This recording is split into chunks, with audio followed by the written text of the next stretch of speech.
This Soonerscoop.com video is streaming in crystal clear 4K resolution on YouTube thanks to Enjoy Vision in Oklahoma City. Don't miss a moment on or off the field. Make every day a highlight with LASIK at Enjoy Vision. Enjoy Vision. This is where Sooner Scoop LASIK.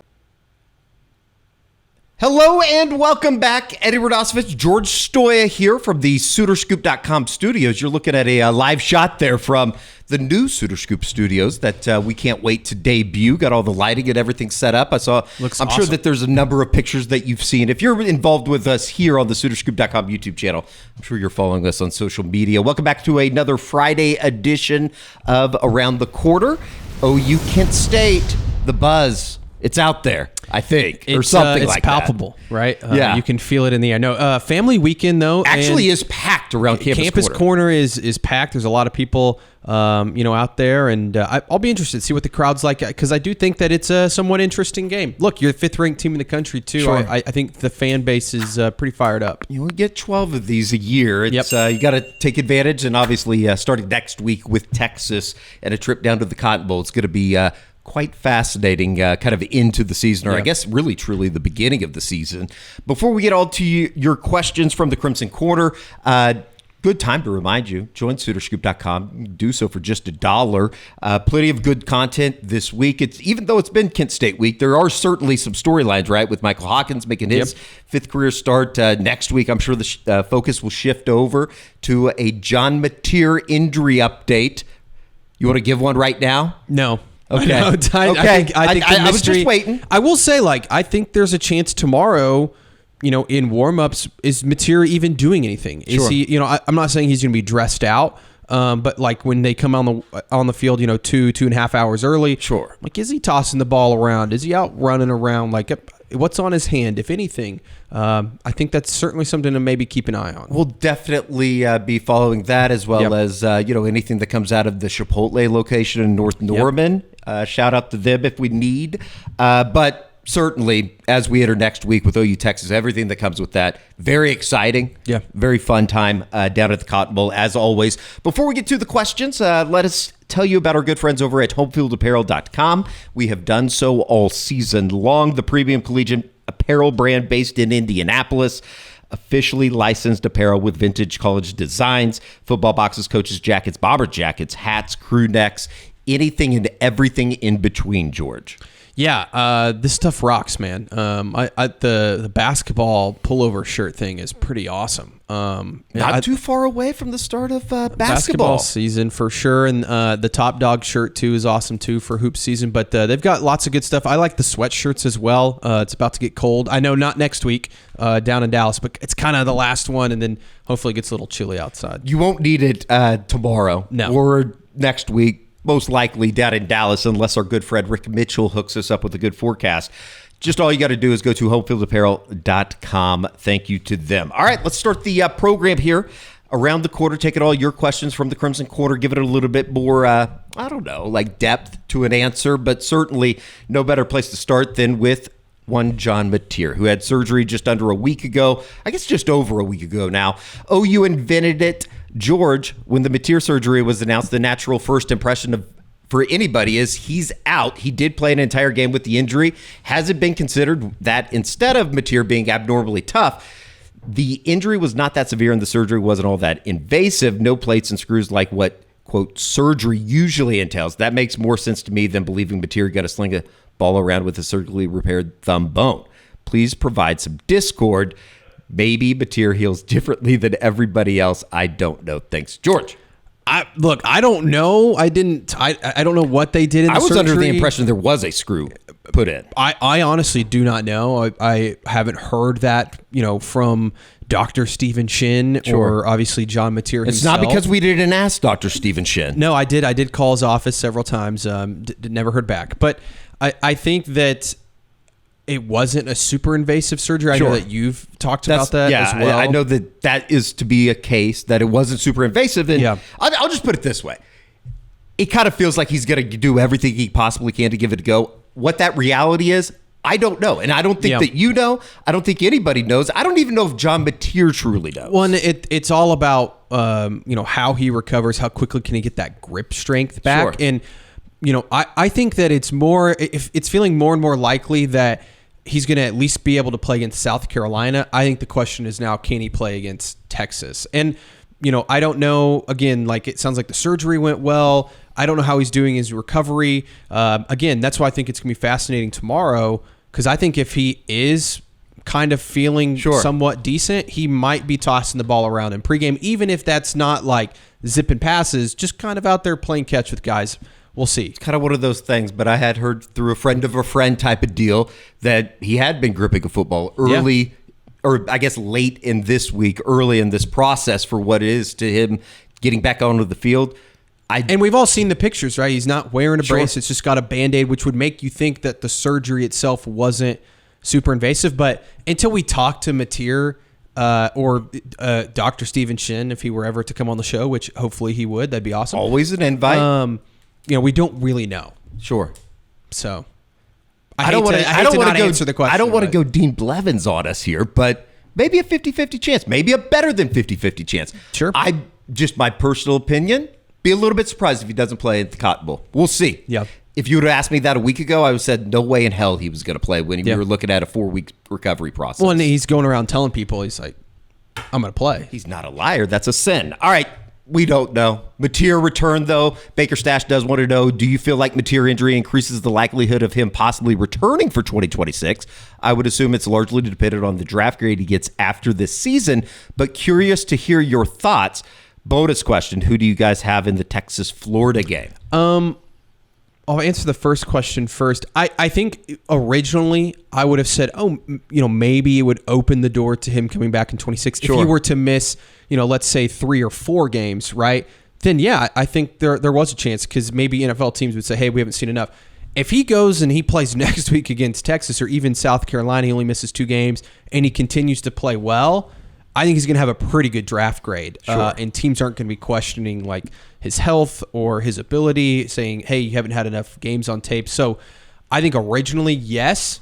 Now I feel like no. And maybe he still decides to come back. I think we have to see how the rest of the season plays out. No doubt. But I think right now, if he were to play, next week or even South Carolina, I would lean towards probably not. I would also say, too, that I think that there was an idea when you have this surgery, like, oh, well, that means that this is worse than what you previously thought going in. But I think it was almost more of a, I don't want to say cleanup because that wouldn't be the right way to say it, but I think maybe you have this surgery so you kind of are in line to be able to go into the draft and don't have to answer those questions from the medical doctors. As for the Texas-Florida game, I like Texas. You like Texas? But I don't feel good about it. I don't think it's crazy to think that Florida could win the game. Yeah, I certainly don't know it. Like I think down to 4.5 right now. And if that were to be the case by kickoff on Saturday morning, I probably would lean Texas. Yeah. If you're going to take Florida, I just take the money line and just hope. This just feels like a game, Texas coming off a bye. Florida's obviously not had a great season. Their coach might get fired on Sunday if they lose this game. Could it be a last stand for Billy Napier, though, versus a Texas team like you're saying? Yeah. And like I think a lot of people around here are saying with Oklahoma, it's like, yeah, it came at the right time, and I put this in the prediction thread that we did. But if you don't take advantage of it, what's the use of having a bye week at this time? And Texas is kind of in the same spot. I expect them to play a little bit better football than we've seen through the first 4 weeks. I agree. I think they're going to win the game, but I think it's a low scoring and maybe tight game in the fourth quarter. And there's like this part of you that you just want everything that comes with OU Texas. You don't want Texas to lose this weekend, and certainly don't think that's going to be the case for Oklahoma, or it will be a very, very dark Saturday instant reaction in Eskridge Lexus postgame show. In fact, it would probably not be good for my health. Financial Sooner, what are the odds the offense finds a successful package with Hawkins that they use it after Mateer returns? I know that clip of Washington State's been rolling around with John Mateer and Cam Ward on the field at the same time.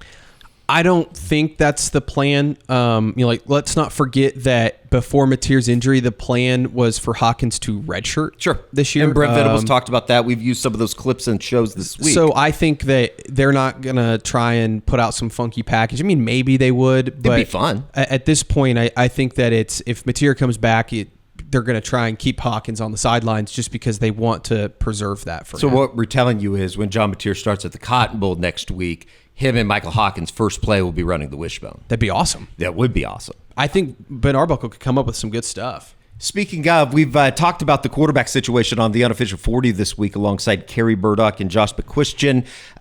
Basically looking at this Michael Hawkins start, and it being his fifth start in his career. Pickleman's Cafe 69, nice. If Hawkins looks mediocre at best during his time playing with Mateer out, do we get a portal quarterback next year? Great question.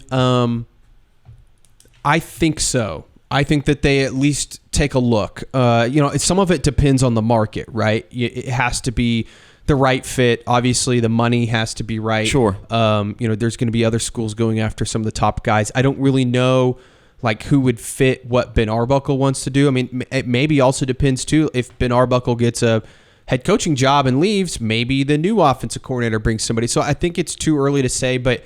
This is certainly a tryout, kind of, if you will, for a Michael Hawkins that I can tell you the coaching staff very much believes that he can be the future guy. But if he goes out and doesn't play, extremely well, I would not be shocked if Oklahoma said we need to look around and see if there's anybody we can add to the quarterback room, even if it's the kid at Ole Miss, Trinidad Shambliss. Yeah, he was out of nowhere, right? If you could go find Ferris someone, State. Yeah, find somebody kind of like that. To kind of push Hawkins too, maybe that's also the solution. No doubt about it. The good news for Michael Hawkins is he's adding to the wide receiver core that he's going to be able to use. Of course, we're talking about Giovanni Gibson, who's scheduled to make his debut on Saturday. Moneyball, what are you most looking for out of Michael Hawkins against Kansas State? Kent State. Kansas State would be an interesting matchup. A little bit tougher than Kent State, but maybe not so much. Yeah. I think most out of Michael Hawkins, I think just sitting in the pocket, going through his progressions. Look, he's going to have guys open. Sure. Can he hit those guys? Can you be precise with your passes? I think some of the stuff we saw last year with him, he was quick to bail the pocket, which wasn't, all his fault, but he was also inaccurate at times. And I want to see him hit guys because guys are going to be open in this game. Yeah, you want a 16 of 18 type, 270. 300 type day. And hit on some of the deep balls or on the crossing routes or whatever it is. Make good throws, make him at the sticks, all of those things. That's what you want to see from him. We all know he can run. He's going to escape the pocket a few times, I'm sure, on Saturday. But I want to see him on, like I said, I think I said on the podcast, 3rd and 4, and you got to throw it at the sticks. I want to see him complete those passes. No doubt about it. All right, now let's talk about Giovanni Gibson, who will be making his debut on Saturday and on bunch of numbers, not even going to read it all. What's the ceiling for Jay Gibson? Talking about Giovanni Gibson, can this be a guy? Can this be a difference maker against SEC defenses? Maybe yet to be known. Yeah, I don't think we know the ceiling. I think we all believe it's pretty high. But until we see him, and even this, he could go, if he had 100-something yards receiving this weekend and a touchdown or two, you'd probably be pretty excited. Mm-hmm. But you'd also have to be I was against Kent State. Sure. Let's see it against some SEC competition. So I don't think we're going to know, but from what we've heard is that this guy, they feel like this guy can be a huge difference maker. His size, his athleticism, even his speed, they think he can be a deep ball guy. So I know the staff really believes in him and thinks that he can, the belief was until he broke his leg, he was going to be their best wide receiver. And we've seen this receiver group has been pretty good through 4 games. So if he's their best guy, that's obviously really good. More than anything, like Ben Arbuckle talked about on Tuesday during his weekly luncheon press conference, just getting his football legs underneath him. He has been practicing. Obviously, we've seen some of the video of him going through warm-ups and things like that. He's obviously been practicing during the middle of the week with the team, but you just want to get him kind of reacclimated before being thrown into everything that is the Cotton Bowl next week. Yeah, get in the offense, feel comfortable about where you're supposed to be on what routes and certain plays, all of that stuff. I think that they want to ramp him up pretty quick. Another guy that certainly has been a topic of discussion among Sooner fans since the season began, the status and the well-being of Jaden Ott. E. Henson, does Ott get a touchdown this weekend? I feel more comfortable speculating on John Mateer's status in Dallas than I do anything of what's going to happen in the running back. But I think the basis of everything is they need to get that going, and I would effing love for Jaden not to be a part of that. I think for me, it's I have to see it to believe it. So I'm going to say no until we see him out there in a He did start the Michigan game, didn't he? But then he didn't. He played like the first possession, then did not play the rest of the game. I don't even think I realized that. Yeah, I think he started because I remember they announced him as like a projected starter, but and he was in on that first series. I want to say that they went down and scored, but. Sure. I'm going to say no. Again, I just got to see it to believe it. I hope I'm wrong. I hope he goes out there and rushes for 200 yards. Like, oh, they have something in Jaden Ott. But, and again, does Ben Arbuckle say that if they're not going to play him this week? You would certainly not think so. But who knows? But I feel like this has been one of those, the running back room always brings a little bit of a mystery to it. Yeah. And Jaden Ott's like the 2025 version of what the hell is happening. Yeah. I like to be a dreamer. Yes, on the touchdown. In fact, how about 3? Wow. How about 3 touchdowns? Hold you to that. Well, don't do that. Speaking of running backs, go Sooners. Is Tatum talking about Taylor Tatum? Is he in the same boat as Ott? Just a complete non-factor. Really needed a second running back other than Torrey Blaylock who can make guys miss. I think Tatum's been hurt. Sure. That's been a large part of his issue. He missed pretty much all of fall camp. Missed the first part of the season. I think he's back to being available. Could we see him this weekend? It's kind of the same situation as Ott. I don't really know. Does the coaching staff trust him? Obviously, they like Torrey Blaylock. Javonte Barnes is going to play as much as some people maybe don't want him to. Maybe a little bit more Xavier Robinson, too. I know that's something that we had talked about in the wake of the Michigan game. We didn't see him like almost at all in the Auburn game. So I think you're going to see more of him. So I don't really know. The running back room is just kind of a big question mark. I kind of been locked into that idea that you presented, I think in the instant reaction after the Michigan game with, Xavier Robinson being something of a closer. You certainly weren't in the closing atmosphere, if you will, against Auburn. So certainly, I guess maybe that explains why we didn't see him. But they need to figure something out. They need to get somebody in a rhythm. You would hope that on Saturday night we walk away going, okay, we learned a little bit more about this run game overall. And I wrote in my prediction, it's like what I want to see is just big holes open for these running backs. Like I don't care who's playing running back, but like let's see them break a 40-yard run or something. Like we haven't really seen any of that. And so I don't really care who it is, but they should have somebody run for 100 yards tomorrow. Halftime. Let us tell you about our good friends over at Lucy. We've done so here through basically the entirety of the first month of the season. 100% pure nicotine, always tobacco-free. Lucy Breakers as well are the nicotine pouches with a extra surprise. Each pouch holds a capsule that can be broken open to release extra flavor and hydration. Set yourself up with a subscription today and have Lucy delivered straight to your door. Now, you're probably wondering, what is Lucy? Well, we just told you. It's a 100% pure nicotine pouch, and they have fun little flavors. Mint, mango, berry citrus, apple cider, apple ice, espresso. All you got to do is go to lucy.co, lucy.co/SooterScoop and use promo code SooterScoop to get 20% off your first order. Lucy has a 30-day refund policy if you change your mind.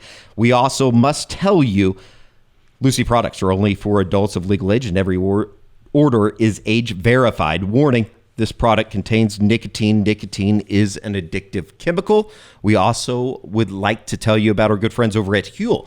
With a 15% off discount using the promo code SooterScoop at Huel.com/SooterScoop. You can get yours today. And the mornings are usually pretty chaotic around the Radosevich household, George. I'm not sure how they are over at the Stoya home. It's chaotic. But interesting. Yeah. The two doggies. The two dogs, they like to get up early. So Huel's been powering me this week. I like the iced coffee one. Ooh.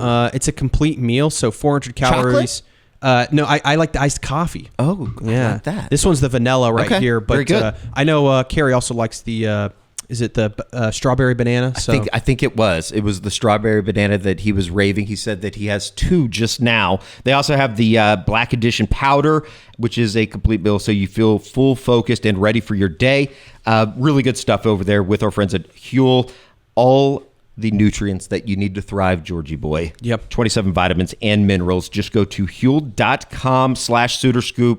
Use the promo code or the exclusive code SooterScoop and get 15% off your purchase for new customers. All right, the band's over. How's everything over on Campus Corner? Looking clean, looking good. I like that. Lots of people over on Campus Corner. If you step out there on a Friday afternoon of family weekend, parents weekend, whatever we're calling that these days. All right, let's get back into it. I think that there is like an opportunity for a number of guys to play on Saturday, right? You would think by halftime this is going to be a lot to a little. D-Man 52-25, since this is a game we should win easily, what backup players do you want to see in this game get some playing time? I would love to see Danny Okoye, as well as freshman wide receiver Elijah Thomas. Those would probably be my first two as well. I still think that both those guys could end up playing, maybe not a huge role, but playing some sort of role for this team this year. We've heard a lot of really good things. Obviously, Elijah Thomas has been a special team superstar so far. Fantastic. So you'd love to see him. Danny Okoye, you and I were talking about a couple other guys. I want to say Wyatt Gilmore, I think that like this is kind of tough because you start thinking like there are some guys that I would like to see, like a Marcus James or even a Nigel Smith. They haven't necessarily been in uniform for every home game, so I don't really truly know what their availability status is going into tomorrow afternoon. Yeah, even a Trent Wilson. Sure. You'd like to see him and Marcus Strong. I think all those guys in the defensive line, you'd like to see some of those guys play. Offensively, I'm trying to think of, Taylor Tatum. We mentioned him earlier. I'd love to see him. Caden Helms, you see here. I believe his cast is maybe off now, so could we see him at tight end?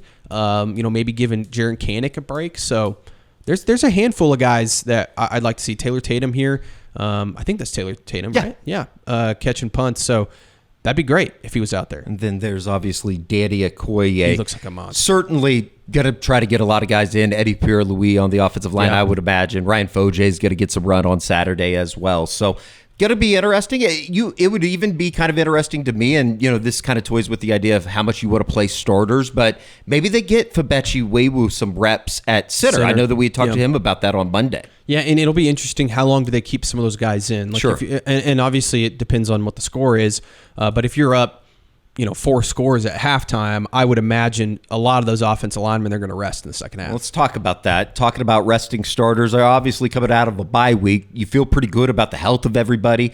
Riley is a cuck. Interesting. Are we going to rest anyone this week in preparation for Texas? Seems like a week where you'd hate to play anyone that's even slightly banged up and then get them injured further. We obviously didn't have a availability report with this being a non-conference game, but there is maybe a prevailing idea that you would rest some guys. Yeah, a couple guys that come to mind, a Michael Fasusi, like how much will we see him out there? I think he's going to play. We'll see how much. Like, do they kind of rotate him and Logan Howland?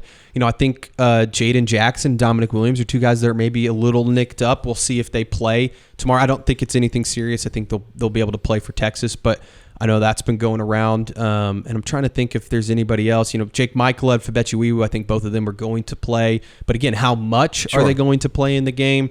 And then I think even guys that are coming back for their first games, Eli Bowen, Giovanni Gibson, like, do you try to push it with them? Do you try to get them as many reps as possible? Or do you say, hey, let's just get you out there, feel good for, 20 snaps, and then you're done for the day? The acclimation process, if you will. All right, we continue on. We'll talk about a starter and a guy that's been really good for Oklahoma. Frat Loops, what will get done first? I-35. Oh, whoops. Kip Winger. We'll get back to I-35 here in a second. We're about to head down. It's going to be a nightmare as usual. Have we seen the best version of Peyton Bowen yet? Is he in the spot he seems to be most suited to succeed in? I don't think we've seen. I think he's been fantastic this year. I think he has another level. And I think that you might not even see it this year. I think he's somebody that's going to end up being a key player that they want to retain for next year. Yeah. And all of a sudden it's his 4th year, and that's when I think you see the best version. Kind of like a Billy Bowman, right? Billy by his 4th year, end of his 3rd year, and then obviously last year, that was the best we've ever seen Billy Bowman. I think Peyton Bowen is starting to be on that trajectory as well. We need to hit our entertainment czar to see what's going on in Atlanta. Saw Billy and Jada out on ski-doos together. Beautiful this time of year. We love. There's nobody that sports love more than I do. And I think that we've seen that multiple times over the course of the history of the U40 podcast. AD Boomer 30, who gets the first turnover of the season and how does it happen? This isn't the Oklahoma breakdown. We're not going to call our shot, but we will predict. How about that? They have to get a turnover this week. I think they're going to. I struggle to predict it because I feel like the most likely is probably a strip sack because I think this defensive line is going to be able to get after Kent State. I was going to say easily. maybe like a defensive lineman, maybe an or Mason Thomas or something. But I'm going to go with Cortland Guillory. Ooh, I think Cortland little Guillory, bounce back. the true freshman, bounces back, gets the first turnover of the year, and gets an interception. All right, I like that. I'll go. Let's just go. Trying to be off the reservation here. Let's go. Kobe McKenzie strips a ball carrier. I like that. Because it's one of those things like you're probably not going to have very many opportunities you would think this weekend against Kent State to have a guy really drop back and get after the quarterback. Yeah. So maybe a first quarter strip from Kobe McKenzie. See, I think it's going to be like a Kent State tries to take a shot and Guillory's just in great position. The ball's underthrown and he picks it off easily. Multiple turnovers? Yeah, I think they're going to get 2. Okay. I think I predicted 3 in the game day prediction on SoonerScoop.com. That'd be awesome. They need a turnover. Bob Scoops, given the rise of international games, how long until OU gets one? Where would you like to see them go? I'll answer this. Nowhere. Never. I hope it never happens. I agree. I think the international stuff is really stupid. I hate that the NFL does it. I understand doing the London game, or if you want to do a Dublin game like once a year, and maybe you have like 2 or 3 international games a year, that's fine. I think it's stupid for college football. What makes college football great is the campuses, the small towns, whatever it is. Like the fact that Farmageddon was played in Dublin, Ireland this year was beyond ridiculous. Sure. So stop it. Stop ruining the sport. Who is it? Kansas and Arizona. They're going to Wembley next year. I don't get the craze. I think that it's and obviously then Michigan, Western Michigan, or they're playing in Dublin next year, or Germany. It's something weird. I thought it's so stupid. I don't get it, and I don't understand why some of these schools agree to that. You're taking away a home game from your fans. I hate it. Shrink the game. We don't need to expand overseas. Yep. BV Clemson, Red Ninja Turtle 32. Is Brent Venables the missing link to Dabo Swinney's championships? Dabo is not the same without him. I think the missing link for Dabo Swinney is that he hasn't adjusted to the new college football landscape. Now, I think Brent Venables is part of that. I think Brent did an incredible job of, and we've seen it now here at Oklahoma, of developing guys and was an excellent recruiter. But you've seen Brent adjust to the college football landscape. They attack the transfer portal. They don't rely on the transfer portal, right? But they definitely go out and get guys in the portal that can be difference makers. Just look at the quarterback. And they also have embraced NIL. Dabo, I think good coaches can replace coordinators and be fine, but good coaches also have to adjust to the way that the game is being played now or the way that it's set up.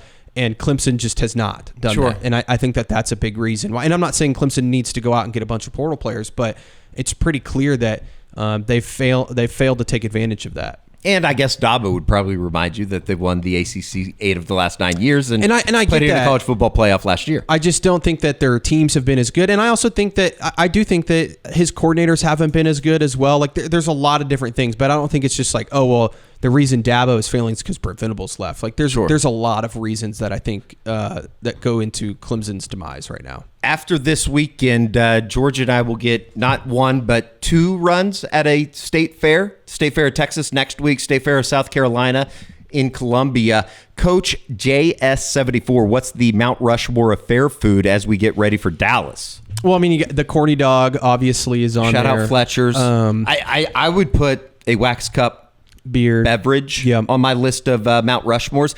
I'm going to be honest, put like a funnel cake or something. Like, I'm not a big fair food. I'm just not a fair food guy. A turkey leg is probably on the Mount Rushmore, though I would never really get that.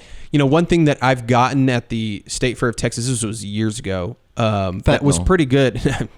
you probably could get that there. But the fried cookie dough and the fried Oreos, after eating like 2 bites of that, though, you're like, okay, this was a massive mistake, but it's pretty good on the first 2 bites. I think also for us, just from like a media perspective, with the 11 a.m. kickoff, that's usually been the norm outside of the last couple of years and probably for the future. The worst thing in the morning at 8:30 or 7:30 is a bunch of fried food. Now, afterwards, maybe a little bit of a different story. I do get a corn dog every year, the corny dog Fletcher's. It's great, but The other one I will say, and I grew up getting this when I went to OU Texas, was the giant cinnamon rolls in the food court. That one's really, that's probably on my Mount Rushmore. Everybody, and we'll talk more about this next week, but everybody has a little tradition. secret place at the State Fair of Texas when you go down there for the games. I can't wait. Go Suitor a second time, just for fun. If someone was to set the following over-unders, what are you taking for each? We'll read them off, and then we'll go. We'll just go bar to bar here. Hawkins passing over/under 270. George, I'm going to say under because I think that they're going to try and run the football a lot. Yeah, you just hope that there's not a whole lot of opportunity unless you're hitting big plays, and that would be good news. Blaylock rushing over/under 95 yards. I'm going to say under because I think they're going to try and get some other guys going at running back. What about, I'm guessing here, Giovanni Gibson over/under 50 yards? Over. I think he's good. I think he might end up being the leading receiver. I wouldn't be shocked if they try to get him the ball. Well, force feed. I like that. Jaden Knott over/under 50 yards. God, I hate the Jaden Knott questions. I'm going to say under. I'll go. I'm going to say under. I'll go over. I'm just going to say under, just like the touchdown. Until I see it, I'm not going to believe it. Completely fair way to go about it. And then we just answered this one over/under for OU forced turnovers. Over. I'm going over 1.5 as well. Yeah. Okay. Very good. Moneyball question mark. This is going to be interesting. B-Grit 34. Is the current recruiting class a Moneyball developmental type class? Is it a sign that we are saving NIL dollars for the portal? And I'm sure he's talking about this current class, 2026, not the fantastic start that they have in 27. No, I don't. No. I don't understand this idea that people think that OU is doing some sort of Moneyball situation. Just because the 26 classes come together the way Bentley, it has. Jake Krull, Deacon Schmidt. These guys are they're not coming in cheap. No, and the 27 class, they're clearly not doing any sort of Moneyball approach. They're going after some of the biggest targets in football. I think what you're seeing with the 26 class is the coaching staff had some guys they liked. OU hired an entire front office that came in and said, we like some other guys. And so you have this mix and match. You have some, late to the party in some of their recruiting. They missed on some guys early. Now they're trying to circle back and get some of these guys to flip, maybe from some of these other schools. I think that the 26 class is hard to be like, oh, well, it's a money ball. They're just trying to save. I don't think that's the case at all. I think that they're trying to piece the class together the best they can because, again, the front office staff was hired pretty late into the cycle. And so I just think that the 27 is more of what Oklahoma is going to do approach-wise. So I don't think it's a money ball. I think it's genuinely OU's just trying to piece together a somewhat good class almost last minute. And you also look at, this might be something that we need to bring up with Josh on the Monday recruiting report, just in terms of, you look at this 2026 class too, and offensive tackle seems pretty loaded over the next couple of years. Yeah. You weren't necessarily always going to hit on something in 26 because you look up and you got Mike Fasusi, Logan Howland, guys that are going to be coming back, you would imagine. Again, the money ball approach, Bo Bentley is in a money ball approach. I mean, Bo Bentley is arguably the best quarterback in the country in 26. So, I don't think that it's like they're saving money for the transfer portal. And if they are, that'll be fun for you because there will be plenty of names to cover in the transfer portal. All right, last but not least, I believe it's a question from Frat Loops about the new SoonerScoop.com studio. What will get done first, I-35 South from DFW to Austin or the new Scoop studio? I think I'm going to go with the latter here because I don't think I-35 is ever getting done. I think that the light is at the end of the tunnel across the hallway here. I think we're very close to the new Scoop studio. I know I don't know what Carrie would put a guess to, but I feel like in the next, few weeks, is that safe to say, Carrie? The next month, yes. Maybe? Yeah. We got a wholehearted yes. Whereas in the I-35, that may never get done. So, well, I don't think it will. I think that's kind of asking for something that we can't promise from our good friends over at ODOT, which, good people. ODOT.